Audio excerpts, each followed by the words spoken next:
The reforms were extremely far-reaching in nature. To my mind, the most far-reaching was the abolition of the Industrial Licensing Act.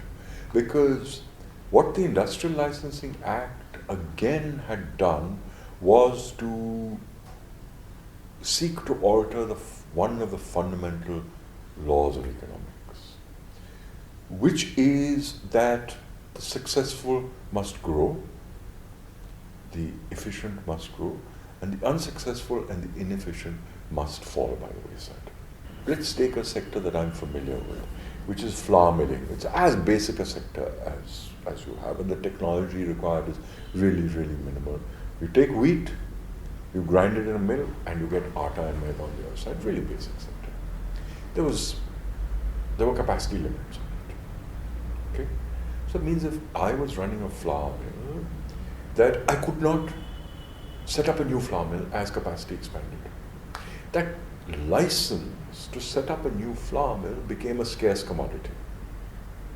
So commodities may or may not have been scarce, but the permission to process commodities became scarce. So you were creating a new kind of scarcity. Today when they say that when you drive a car out of the dealership, the moment it leaves the dealership, its value drops by 25%, because nobody wants to buy a second-hand car. And that is the way around the world. But in the 70s and 80s, it was the other way around. The moment you drove a Premier Padmini out of the showroom, its value went up, not by 25% or 40% or 50%, but maybe by 60 or 70%, because of the shortage of a Premier Padmini.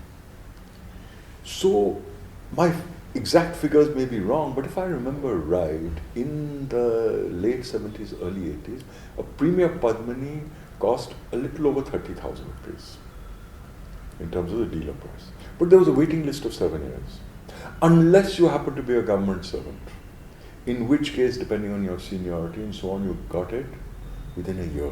A year was really fast. You got a Premier Padmini within a year.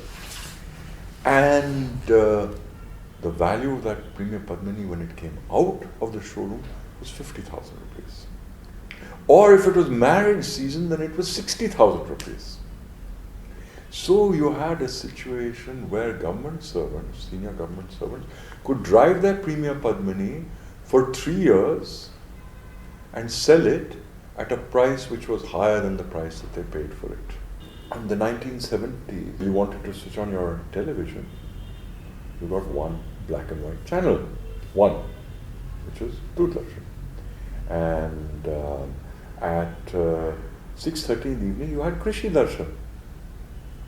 And believe you me, there were people like us in the city who out of boredom would watch Krishi Darshan because there was nothing else to watch. And twice a week, which was the big programming highlight of the week, you watched Chitrahar.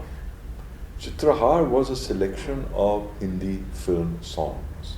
That was the top-rated program on television, Chitrahar, which was nothing but a stitching together of 8 or 10 movies from Hindi films. And there was also a regional film, Chitrahar, once a week. So these were the two top highlights. On Saturday evening, there was a regional film, and on Sunday evening, there was a Hindi film, or vice versa. That's what television was. So this is one of the biggest illustrations, to my mind, of how things have changed in terms of choice. Beyond technology.